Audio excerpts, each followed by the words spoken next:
Yesterday, many Albertans were shocked to watch a message from the Premier targeting Alberta's school children, including two-spirit and transgender youth. And let me begin by saying that to all kids, and to those who woke up this morning feeling like they were being targeted by their government, that you are loved, you are welcomed, you are respected, and that there are many, many Albertans who stand shoulder to shoulder with you today. Listening to Danielle Smith's message, some might have heard a calm delivery, but the words themselves were cynical and cruel. Now, while we anticipated that the UCP would bring forward policies and guidelines similar to those in New Brunswick or Saskatchewan, Danielle Smith's UCP went well beyond those initiatives, expanding her attack to include the whole 2S LGBTQ+ community as well as any child at all, quite frankly, who benefits from a sex education. The decisions made by Danielle Smith and her government are designed to further divide those who have been subjected to misinformation and conspiracy theories generated by a wing of the United Conservative Party. When it comes to gender-affirming healthcare, Smith's new policy represents government interference in what should be a collaborative and private decision between parents, their child, and their doctor. Current practice in Alberta is guided by the rules of the Canadian Medical Association and necessarily includes parents. Rumors to the contrary, promoted by the UCP, are pure fiction. Danielle Smith and her cabinet are, quite honestly, the last people who should be inserting themselves into people's lives this way. Ironically, Danielle Smith has actually taken away their freedom of choice.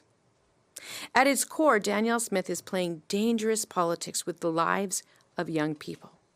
But before I go any further, I'd like you to meet and I'd like to introduce to you Anna Murphy. Well, thank you so much, Rachel, and thank you for your unwavering leadership.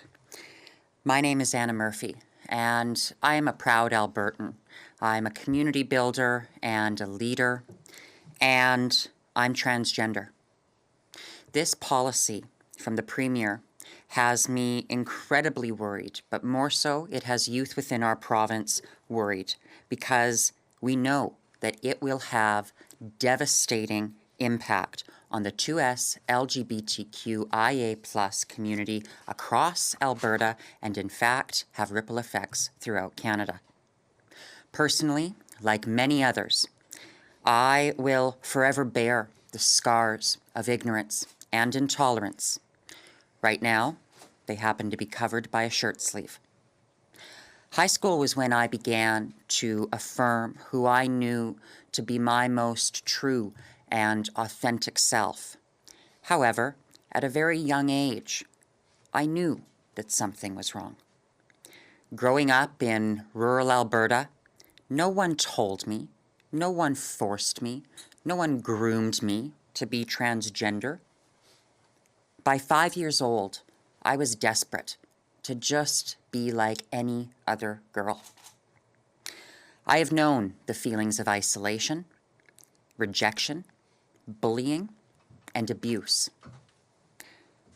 I got lucky because not everyone has a guardian angel like my grandmother was to me.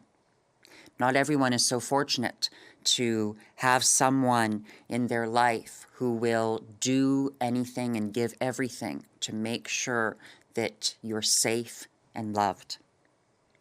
And I know that this kind of draconian policy will cause irreparable harm to many transgender and gender diverse folks within Alberta.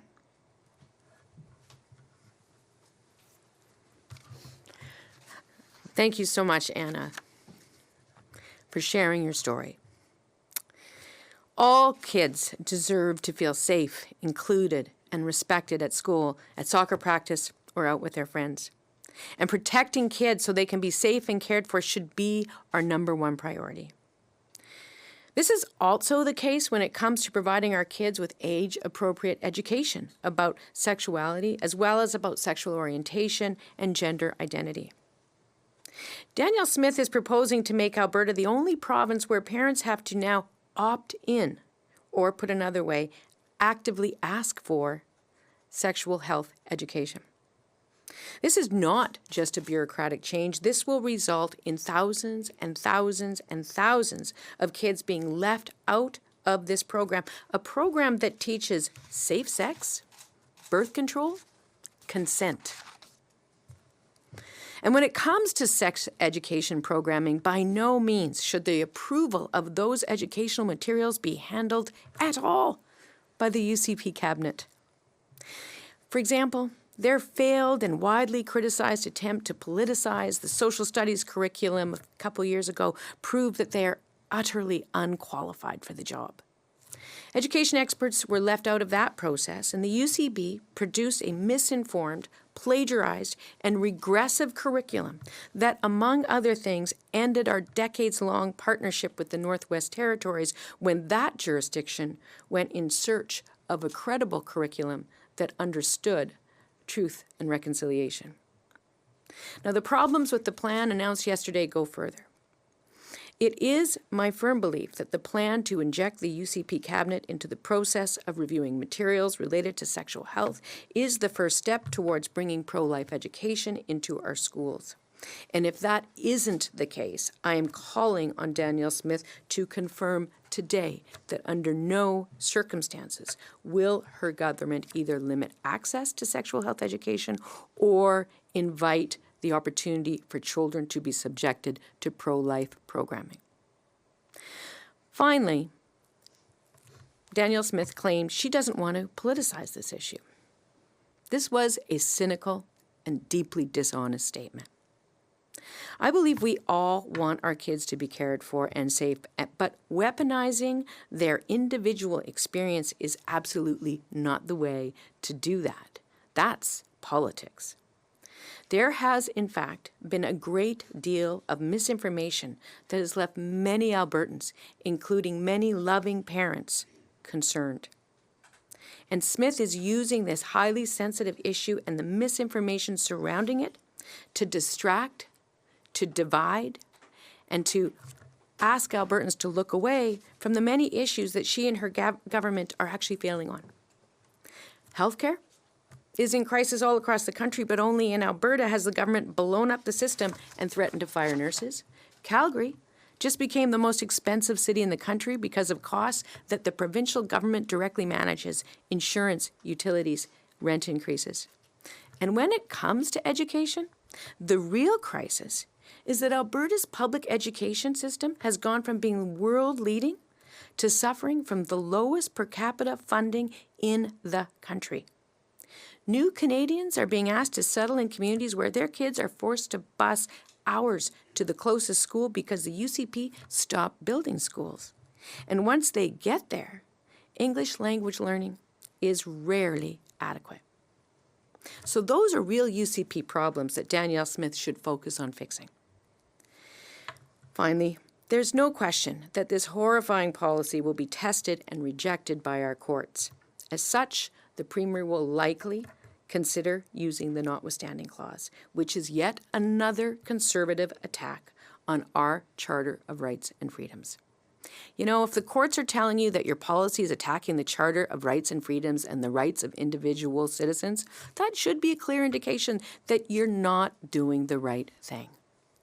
We in the NDP believe that the Charter of Rights and Freedoms is an essential, foundational document for all Canadians, and that human rights must be protected no matter whose human rights and what human rights we are focused on preserving.